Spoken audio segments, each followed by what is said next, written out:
Ya, jangan-jangan tantangannya sekarang adalah para kaum muda karena semakin kritis, semakin banyak apa yang dibaca, jadinya mengkontraskan kecenderungannya antara ajaran agama, terutama ajaran agama Islam tadi, karena kita konteksnya bicara soal ini, dengan kemudian dasar negara kita cocok nggak ya dan sebagainya. Jangan-jangan seperti itu, Prof. Bagaimana ini challenge ini diselesaikan?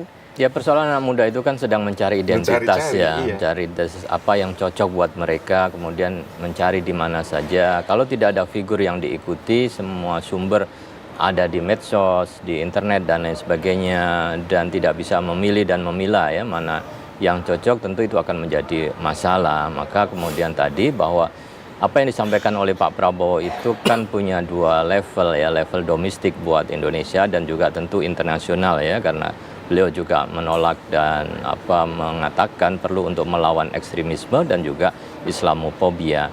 Nah, anak-anak muda itu ya makanya kan perlu ada literasi ya berkaitan tadi bagaimana sih hidup ya di sebuah negara yang majemuk ya sebagai seorang muslim, seorang Kristiani atau yang lain ketika kemudian menjalankan agama sudah sesuai dengan prinsip-prinsip agama yang dianut, sehingga itu kan menimbulkan ketenangan, tidak bertanya-tanya lagi begitu, dan itu harus diselesaikan. Bahkan kalau perlu di level dasar itu sudah ada di sekolah di sekolah dasar menengah itu harus sudah selesai. Jangan sampai timbul ketika di kampus baru kemudian mereka mencari-cari lagi. Nah, ini saya kira persoalan mendasar, dan itu ruang untuk moderasi itu kan menjaga sikap untuk bisa bersikap di pertengahan itu kan dalam perbedaan yang ada itu kan membutuhkan sebuah dialog ya. Jadi selama tidak ada dialog satu sama lain itu kan monolog saja ya. Monolog di agama yang satu monolog di sini, tidak ada dialog, maka itu juga bisa menciptakan sikap eksklusif. Nah, kalau sudah dialog, kemudian ada intermediasi, ya, saling bertemu, ada forumnya, bahkan kemudian saling memahami, bekerja sama, maka kan diharapkan sikap-sikap itu tumbuh.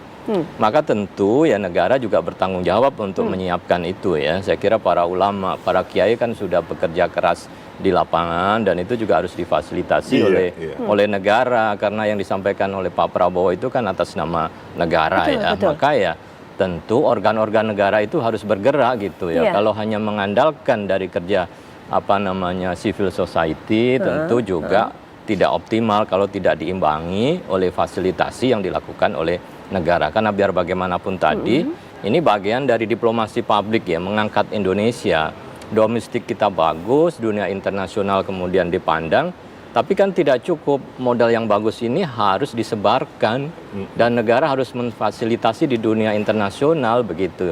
Beliau sudah melalang buana saya kira mewakili, tapi kan bagaimana peran negara itu menyediakan spot-spot mungkin di Eropa, masjid-masjid Indonesia itu difasilitasi, di Amerika, di Asia, yang itu mencirikan keislaman Indonesia yang moderat, dan itu saya kira harus bagian bagian integral ya, terintegrasi dengan diplomasi kita, terutama juga yang dijalankan oleh Kementerian Luar Negeri atau juga diplomasi budaya ya, yang sekarang ada kementeriannya khusus budaya. Itu bersinergis dengan civil society yang memang kerjanya memberikan literasi. Kalau tidak didukung oleh negara, saya kira akan berat ya. Maka ucapan dan himbauan dari Presiden saya kira ini menjadi momentum ya, penting untuk kemudian mendukung gerakan moderasi, tidak hanya beragama saya kira ya.